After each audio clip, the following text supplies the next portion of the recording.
Hər il dünyanın xoşbəxtlik sıralamasında birinci olan ölkə təsəvvür eləyin. İlin böyük hissəsində ağ qarla örtülmüş soyuq bir cənnətdir bura. İnsanlar olduqca sakitdir. Hadisəli bir gündəmləri yoxdur. Həyat sadə və sakit axıb gedir. Hər kəs öz işi ilə məşğuldur. Heç bir qarışıqlıq əlaməti görünmür. Bura Şimali Avropanın ən möhtəşəm ölkələrindən biridir və dünyanın bir çox yerindən insanlar burada yaşamağı arzulayır. Söhbət Finlandiyadan gedir.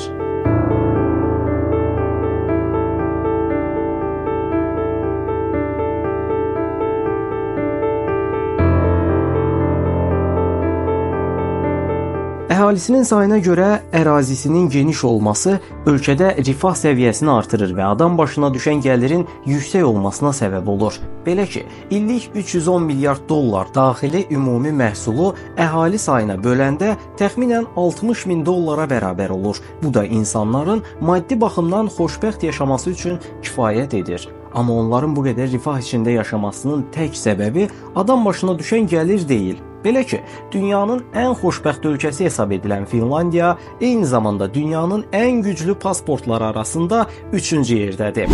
Bu pasportla Finlandiyalılar həm Avropada, həm Asiyada, həm də Afrikada demək olar ki, istənilən ölkəyə problemsiz və vizasız səyahət edə bilirlər. Üstəlik bu güclü pasportun yeganə üstünlüyü səyahət azadlığı deyil. Başqa ölkədə daimi yaşamaq üçün icazə və biznes qurmaq imkanları da verir. Buna görə də bir millət olaraq sərhədlərlə məhdudlaşmayıblar və azad bir həyat tərzinə sahibdilər. Digər tərəfdən Finlandiya bir çox yeniliklərin və həyatımıza təsir etmiş brendlərin yaradıldığı bir ölkədir. Əhalisinin az olmasına baxmayaraq, insanlar həyatını asanlaşdırmaq üçün fəaliyyətlər göstərirlər. Bəlkə sizə adi gələ bilər, amma sauna mədəniyyətini dünyaya tanıdan və onu cəmiyyətə qazandıran ölkə məhz Finlandiyadır. Bu səbəbdəndir ki, dünyada sauna salonları ilə məşhur olan ölkələrin başında Finlandiya gəlir. Qarla örtülü, solğun, mavi məncərəli bu ölkədə saunada istirahət onların stres atmaq üçün ən böyük fəaliyyətlərindən biridir. Bu həm fiziki sağlamlıqlarını qoruyur, həm də mənəvi rahatlıqlarını yüksək səviyyədə saxlayır. Xüsusilə qış aylarında günəşə həsrət olan bu ölkədə adətən buludlu hava hökm sürür. Bəzən elə olur ki, gün ərzində günəş cəmi 2 saat görünür və sonra tamamilə yox olur. Finlandiya əslində 30 il əvvələ qədər çox da diqqət çəkən və insanların böyük maraq göstərdiyi bir yer deyildi, lakin digər ölkələr daxilində çöküb yeni problemlərlə üzləşərkən Finlandiya sakit və davamlı şəkildə inkişaf etməyə davam etdi. Məsələn, bir zamanlar bütün dünyada səs salan və hər kəsin sahib olmaq istədiyi o məşhur brendi yaratdılar, yəni Nokia-nı. 15-20 il əvvəl zənginin də, kasıbın da cibində olan dünyanın ən populyar telefonunu Finlandiyalılar icad etmişdilər. Bəli, Nokia markası Finlandiyaya məxsusdur. Bu marka vaxtilə ölkə daxilində o qədər məşhur olub ki, Finlandiyada Nokia adında bir qəsəbə də var. Finlandiya Şimali Avropa ilə Rusiya arasında yerləşir. Ətraflı baxsaq, Baltik dənizi sahillərindədir. Şərqdə Rusiyaya, şimalda Norveçə, qərbdə isə İsveçlə sərhəddir. Bəs Azərbaycandan Finlandiyaya necə getmək olar? Şərtlər nələrdir? Bunlara baxaq. Azərbaycan vətəndaşları Finlandiyaya səfər etmək üçün Schengen vizası almalıdırlar. Viza üçün Finlandiyanın Azərbaycandakı konsulluğuna və ya Finlandiyanın maraqlarını təmsil edən digər səfirliklərə, məsələn Estoniya səfirliyinə müraciət etmək mümkündür. Bakıdan Helsinki şəhərinə birbaşa uçuşlar mövcud deyil. Adətən İstanbul, Varşava, Frankfurt və ya digər Avropa şəhərlərində bir transferlə uçuş təşkil edilir. Uçuş biletlərinin qiymətləri mövsümə və alınma vaxtına görə dəyişir. Adətən tək gediş bileti 250-500 avro arasında dəyişə bilər. Erkən rezervasiya etmək və endirim kampaniyalarını izləmək daha sərfəlidir. Helsinki əsas giriş nöqtəsidir və oradan ölkənin digər şəhərlərinə qatar, avtobus və daxili uçuşlarla rahatlıqla səfər etmək mümkündür. Qış aylarında Finlandiyada hava çox soyuq olur. Səyahət zamanı geyim hazırlıqlarınızı buna uyğun seçin. Finlandiya Schengen zonasına daxil olduğundan bir viza ilə digər Avropa ölkələrini də ziyarət edə bilərsiniz. Əsasən Fin xalqlarının Orta Asiya və Sibir mənşəli olduğu da deyilir. Tarixçilərin fikrincə bugünkü Finlandiya xalqı təkcə Skandinaviyaya deyil, eyni zamanda Orta Asiya və Rusiyanın Sibir bölgəsindən gələn Slavyan mənşəli insanlarla da qarışaraq formalaşıb. Ölkənin şimal bölgəsi Laplandiya adlanır və burada yaşayan insanlara Laplandlar deyilir. Ümumilikdə baxıldıqda Finlandiya əhalisinin 90%-dən çoxu özünü finli kimi tanıdır. Finlandiyanın tamamilə şimal xalqlarından gələn genetik quruluşa sahib olması onların fiziki baxımdan da son dərəcə qüsursuz və gözəl bir görünüşə qovuşdurub. Xüsusilə uzaq sivilizasiyalardan Finlandiyaya köç edən insanlar onların gözəlliyinə heyran qalırlar. İndiyə qədər Finlandiya yüksək gəlir səviyyəsi, məhsuldarlığı və genetik gözəllikləri ilə tanınıb. Bunlardan əlavə, ölkə başqa bir xüsusiyyəti ilə də bütün dünyaya nümunə ola bilər. Bu da təbii ki, təhsildir. Təhsil sistemi baxımından Finlandiya dünyanın ən yaxşı ölkəsi sayılır. Ölkədə təhsil tamamilə pulsuzdur və hər kəsə bərabər şərtlərlə təqdim olunur. Universitetlərdə tədris sistemi isə iki yerə ayrılır: standart və politexnik. Standart məktəblər daha çox nəzəri dərslərə, politexnik məktəblər isə praktik tətbiqlərə yönəlmiş təhsil verir. İmtahanlar laboratoriyalarda və tədris sahələrində praktik təcrübələrlə keçirilir. Bu cür tədris üsulu biliklərin sadəcə kağız üzərində oxunaraq deyil, birbaşa yaşanaraq öyrədilməsini təmin edir və şagirdlərin yaddaşında qalıcı olur. Ölkədə 9 illik məcburi təhsil mövcuddur və özəl məktəb anlayışı yoxdur. Dərs saatları isə yalnız gündəlik 3-4 saat, həftəlik isə maksimum 20 saatdır. Üstəlik, şagirdlər bütün günü məktəbdə keçirmədikləri kimi evdə dərs oxumalarına yönəlik tapşırıqlar da verilmir. Onlara riyaziyyat və biologiya dərslərindən əvvəl fəlsəfə və məntiq dərsləri keçirilir. Uşaqlar məktəbdə özlərini ev mühitində hiss edirlər və sinif otaqlarına ayaqqabılarını çıxararaq girirlər. Buradakı məqsəd uşaqlara təməl elmlərdən əvvəl sağlam əxlaq və davranış qaydalarını öyrətməkdir. Finlandiya məktəblərində yetişən uşaqlar cəmiyyətə təvazökar, hörmətli, dəqiq və sözünün üstündə duran fərdlər kimi daxil olurlar.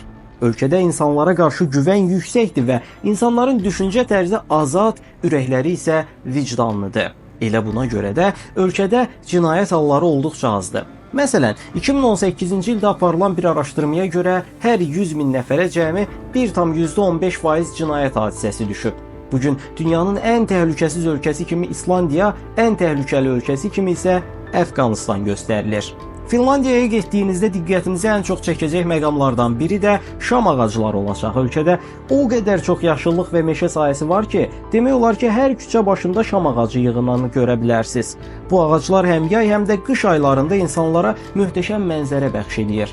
Ölkənin sürətli sənayeleşmə kimi bir məqsədi olmadığından və əhali sayı az olduğundan yaşıllıqlar heç bir halda betona çevrilmir. Çünki buna ehtiyac yoxdur. Yaşıllıqların bu qədər çox olması ölkədə havanın təmizliyini də artırır. Finlandiyaya ilk dəfə gələnlər əgər pis havaya malik bir bölgədən gəlirlərsə, burnun yüksək keyfiyyətli təmiz havaya məruz qalması nəticəsində müvəqqəti baş gicəllənməsi və hətta burun qanamaları yaşaya bilərlər. Bugün Finlandiya ilə yanaşı Estoniya, İslandiya və Yeni Zelandiya dünyanın ən təmiz havasına sahib ölkələrdir. Bu səbəbdən Finlandiyaya getdiyiniz zaman havasından təbiətinə, yaşayış şəraitindən mədəniyyət səviyyəsinə qədər hər baxımdan yüksək keyfiyyətli bir həyata qovuşa bilərsiniz. Orada qısa müddətlikdə olsa şam ağacları arasında yerləşən taxta evlərin dadını çıxarmaq mütləqdir. Finlandiyada bir çox ölkədə yaşaya bilməyəcəyiniz unikal bir imkan daha mövcuddur. Əgər orada qısa müddət qalacaqsınızsa və büdcəniz də icazə verirsə, ölkənin şimalında buzqıran gəmi ilə səyahətə mütləq çıxmalısınız. Qış aylarında Finlandiya gölləri donur və qalın buz təbəqələri ilə örtülür. Bu qədər gölün buzla örtülməsi ölkədə fərqli bir turizm sahəsinin yaranmasına səbəb olub. İnsanlar buzqıran adlanan gəmilərlə donmuş göllərdə və hətta Baltik dənizində səyahət edir. Ən gözəl anı yaşayaraq hiss edirlər. Eyni zamanda bu gəmilərlə Finlandiyadan İsveçə doğru da nəqliyyat həyata keçirilir. Bütün bunlara baxmayaraq Finlandiya hələ də xoşbəxt olmağım üçün yetərli deyil deyirsinizsə, bu ölkədə başqa bir maraqlı imkan da mövcuddur. Əgər qış turizmini sevirsinizsə və qarla örtülmüş təbiətdə adrenalin yaşamaq istəyirsinizsə, Xayski adlanan Sibir itləri ilə meşələrə gedib surət həyəcanı yaşaya bilərsiniz.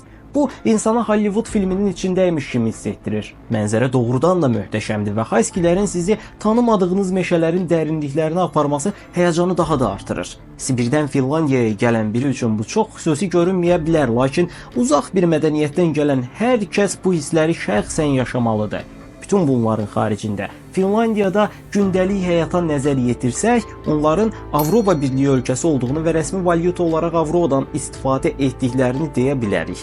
Avropa Birliyinə üzv olmaları Finlandiyaya getməyi bir qədər çətinləşdirir. Dünyanın içində başqa bir planet kimi görünən bu nağıl ölkəsinə qısa müddətli belə getmək üçün Schengen vizası almaq lazımdır. Uzun müddətli məskunlaşma üçün isə fin dili və ikinci rəsmi dil olan İsveç dilini bilmək şərtdir.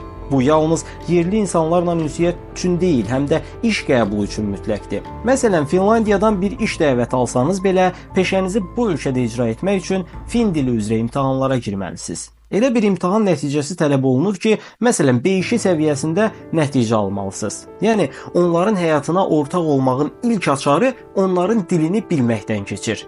Ölkənin paytaxtı Helsinki Finlandiyanın ən cənubunda yerləşir və ən az şimalı qədər sakit və möhtəşəm görünüşə malikdir.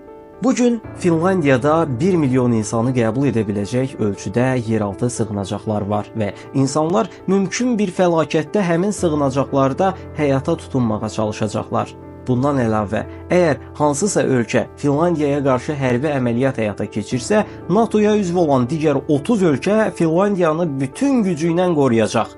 Beləliklə, Finlandiya bu gün etibarilə hər zamankindən daha təhlükəsiz bir ölkə vəziyyətindədir.